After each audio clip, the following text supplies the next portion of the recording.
but how can I start? How can I practically, what are my first steps from not even having a Skool community to starting one and making money with it? Or if I already have a Skool community but it's empty, or it's not engaged, or it's not making money, or it's not growing, how can I fix that to unlock that to make the money that I want to make, right? So now let's just quickly cover that as well. So the first thing for you to getting started is that you need to pick a niche, right? And what a niche is essentially a topic that you are going to talk about and the topic that your community is going to be, right? For example, if you want to start a community about poker, that's a niche, right?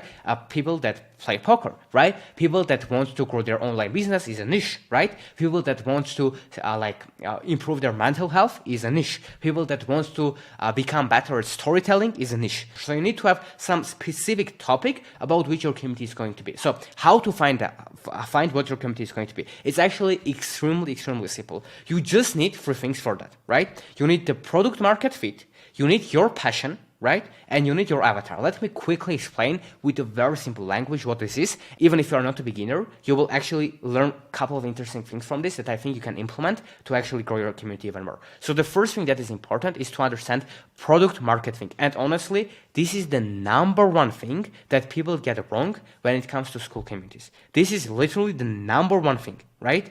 That's why people lose. So if you want to not lose, you need to pay attention to this, right? Product market fit is that what you have, your product, in this case, your community, what you are trying to sell needs to be something that people want, right? So if, for example, if people want to have iPhones and I go and try to sell them Nokia smartphones, right?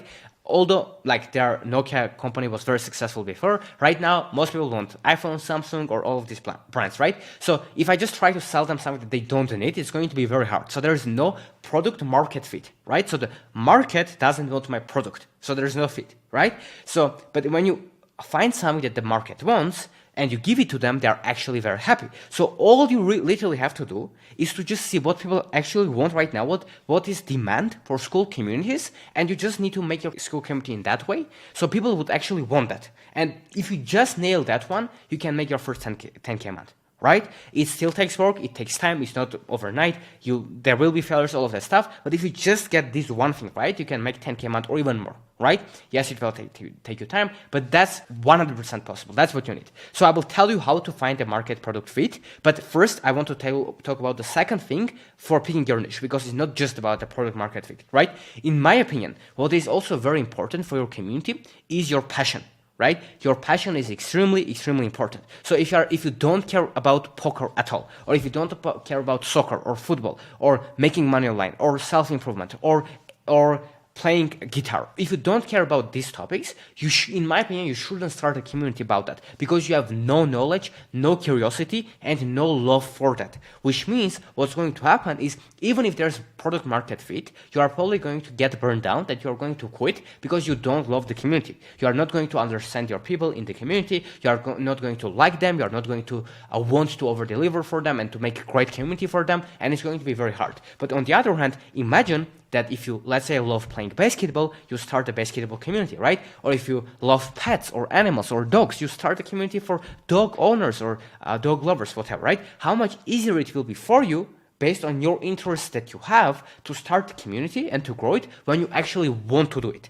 So your passion is also very important. Now, does it have to be the passion of your life? Of course not, right? So what I'm talking about is macro and micro. So the macro is the big picture and the micro is the small picture. So on the macro, which means on the big scale of things, you need to like your niche and you need to like and have a passion towards your community, right? In this case, your Skool community. But micro, which is on small things, there can be things that you don't like. Let's say that I am passionate about YouTube, right? Or I'm passionate about content creation, or I'm passionate about online businesses, right? So I can actually start a community, which we have, which is called the Achieve Greatness Community. If you want to check it out, it's free. You can go to achievegreatness.com and find out. Like, we share thousands of dollars worth of courses here, there for free, right? I have nothing to gain there, but yeah, go and check it out. But for that community, I already started it because it's also my passion, right? So there's product market fit. People want to grow their communities online, right? But also what is important is that I'm actually passionate about that, right? On the macro.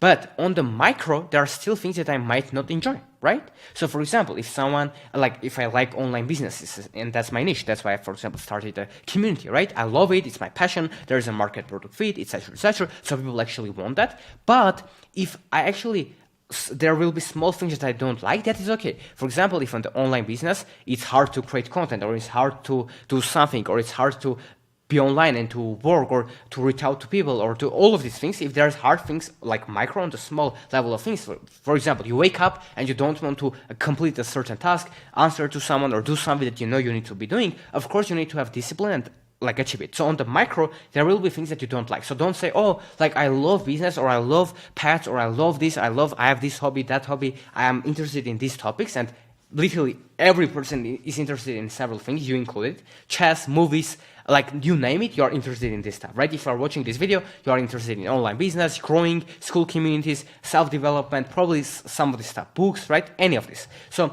when you find this stuff, it doesn't have to be the passion of your life. That's what most people get wrong. But what it needs to be is it needs to be something that you actually enjoy and you actually like. So again, micro, on the big scale, you love it, you love the vision, you're excited to talk about it. But on the micro, if there are things that you don't like day to day, that is okay, right? You need to have discipline, complete them. But on the big picture, you actually like, you are interested in that, which will make your community and picking your niche so you can actually know how to start your community way simpler, right? The next thing that is important is your avatar. So what is your avatar? Your avatar is the person that you are going to try to attract to your audience. For example, if I have a community here for YouTube growth, right? Then my avatar is people that want to grow on YouTube, right? If I have a community on, or if let's say AB Crew has a community about how to get in a better shape, right, physically, then his avatar is someone that wants to get fit, wants to go to the gym, wants to work out, wants to do fitness, etc., right? So you need to understand what's your avatar, what's the person that you are going to attract to your community. So for the example, let's say that you are interested in self-development, right? Or let's say you're interested in meditation or in mindset or stuff. You're going to start a community about that. For example, right? It can be, as I said, anything. So if you start your community and like you go and figure out what's the market product fit, which I will tell you how to do in 20 seconds, right? You need to understand that the people that are going to join your community, you need to understand them. You need to understand what things drive them, what things are they afraid about, what things they want to achieve, what questions they have. So you need to understand your avatar so you can actually be able to attract them better, right? So the first step for it that is important for you is the avatar. For example, if I'm interested about about helping people that are unemployed, right? For example, people that don't have a job at all, don't have any income, just are unemployed, and there's a market product fit. So I checked, I did the research, and I saw other communities succeeding with that business model, right? Or like a lot of people that there's a lot of demand about this. And let's say that's my passion, to help people that are unemployed to make money, right? But when I look at the avatar, let's say there are like some depressed or unemployed people that want to make money and they actually are not motivated, don't want to get things done. If you think about your avatar, and in this example, I'm of course overgeneralizing it, but if you are not excited to help that person, you think they will be demotivated, they will be in a tough situation, you don't relate to that avatar, right? It's going to be very hard for you to have a successful community for them because you don't relate to them, right? But let's say if you love playing golf or tennis or whatever, or if you love books, as I said, anything it can be, if you like it, then your avatar is probably going to be similar to that, which means that you will actually be able to get along with that person better when they join your community, and there will be better energy inside that, which will mean that the chances of your community succeeding will be way higher. Now, a lot of these trainings are available for free with all of the templates, AI tools, private feedback for you to be able to implement in your business. And guess what? It's absolutely free. So if you're interested, the link will be down below in the description and you can apply to join there.